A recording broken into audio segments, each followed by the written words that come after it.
কোন গাছের নাম শুনলেই জিভে জল চলে আসে, চোখটাও একটু বন্ধ হয়ে যেতে পারে?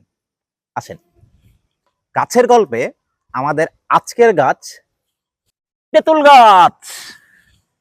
তেঁতুল গাছের বৈজ্ঞানিক নাম ট্যামারিন্ডাস ইন্ডিকা। তেঁতুল গাছটা দেখছেন, এই তেঁতুল গাছের অনেক গুণ আছে। আমি 3টা গুণের কথাই বলবো, আপনারা জানেন।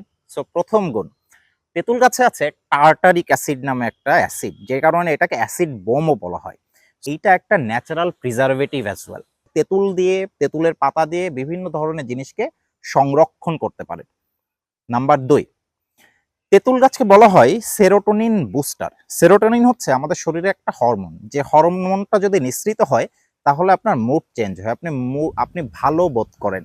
সো আপনি দেখবেন যে মানুষজনের তেঁতুল খেলে মুড ভালো হয়ে যায়, মুড চেঞ্জ হয়ে যায়। এটার কারণ হচ্ছে তেঁতুলে থাকা সেরোটোনিন বুস্টার। তেঁতুল গাছটা দেখছেন, এই তেঁতুল গাছের অনেক গুণ আছে, যেটা প্রায় 200 থেকে 300 বছর আপনাকে সার্ভ করতে পারে। অর্থাৎ একটা তেঁতুল গাছ বাঁচে প্রায় 200 থেকে 300 বছর।